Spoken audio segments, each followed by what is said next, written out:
But first, to some other news out of the UK earlier in the week. Good evening. The new Prime Minister of the United Kingdom, the fourth in the space of 6 years, will be Liz Truss. The 47-year-old mother will become the country's third female PM and the fourth Prime Minister in 6 years. Yes, 4 Prime Ministers in 6 years. Ha! Suck it, UK. Remember when Australia used to look like a basket case of revolving door Prime Ministers? We're the stable ones now. Oh, no, hang on, wait a second. Damn it, we've also had 4 Prime Ministers in 6 years. Oh, well.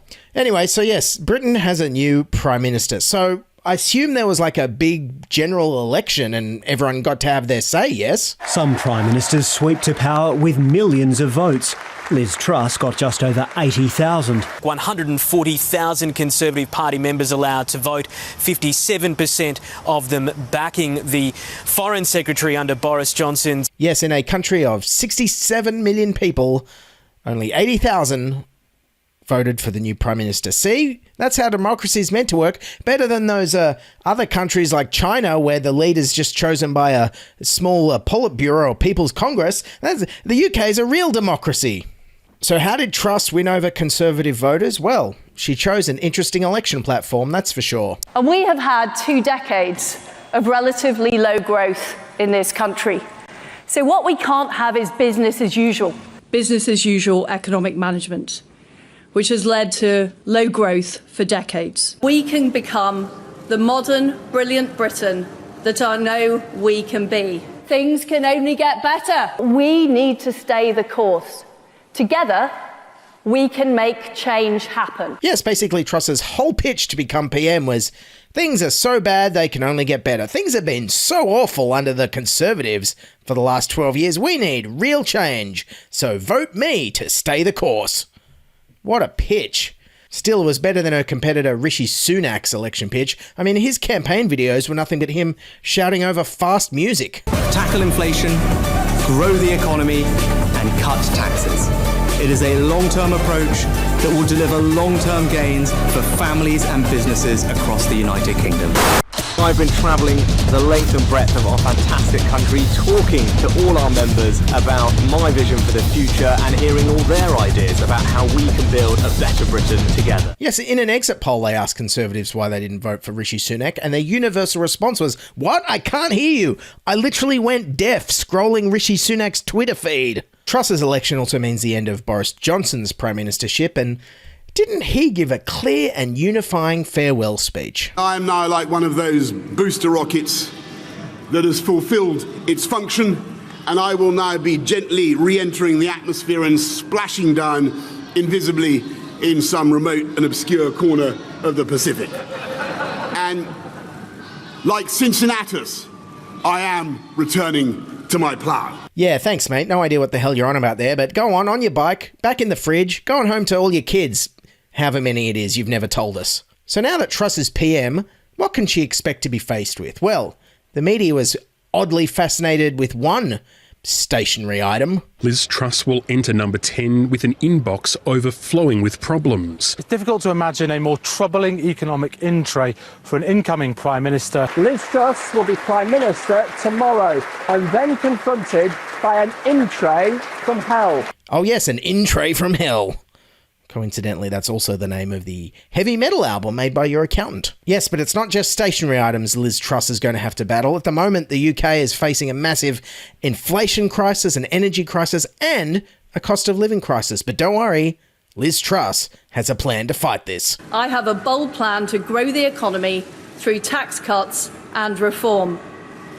I will cut taxes to reward hard work. Oh yes, good old tax cuts will solve everything. Hey, poor people, haven't got any food or gas for your heating? Here, eat some yummy tax cuts. Chuck another tax cut in the fireplace. You'll be set for the winter. However, on a plus side, it does look like Truss's incoming government will score some big points for diversity. And this appointment as Foreign Secretary means for the first time there are no white men in the top 4 jobs. For the first time, not a single white man will be occupying one of the senior cabinet positions. Yes, that's right. They have an incredibly diverse cabinet of all private school attending rich toffs. This is the Conservative Party, after all.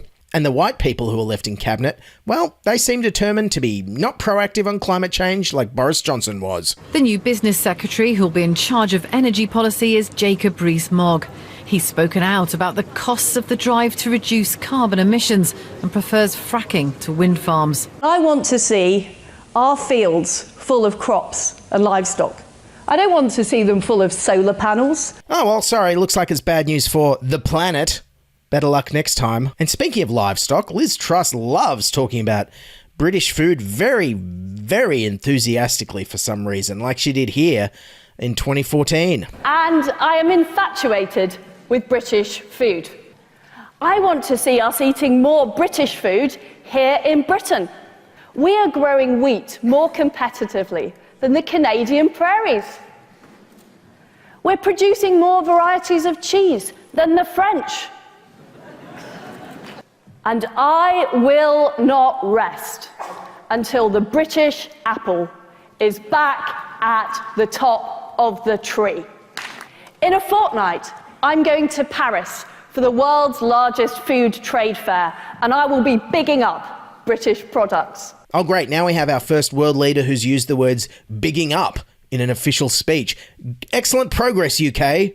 Also, if Truss's early years in the Conservative government are anything to go by, get ready for a Prime Minister ready to take a stand against spelling. And how do you spell illiterate, Elizabeth Truss?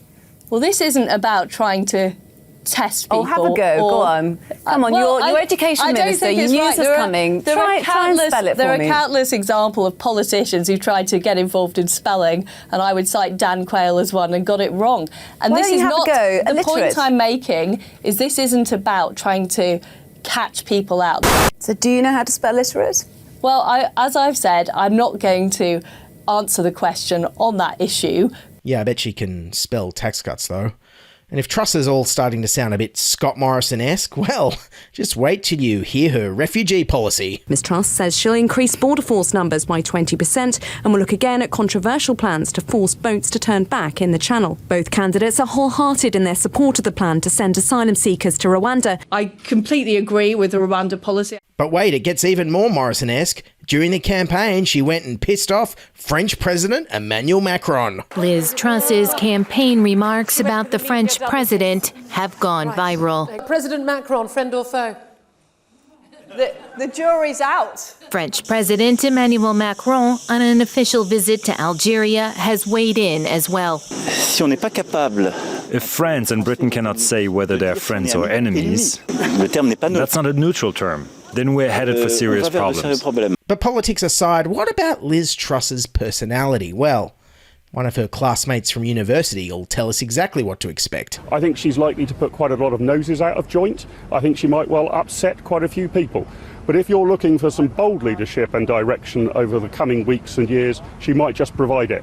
Whether it's to your taste, well, that's a different matter. But you'll know what the taste is with Liz Truss unambiguously. Every person in the UK is like, wow, this sandwich tastes like poison, but it's exactly what 80,000 Conservatives voted for, so what did I expect? Yum yum, tasty. And how will this sandwich get delivered? Well, turns out Liz Truss is also an Uber Eats driver. That we will deliver, we will deliver, and we will deliver. Anyways, good luck UK, and if you don't like Liz Truss, well, I'm sure Boris Johnson and Rishi Sunak will bring her down soon enough.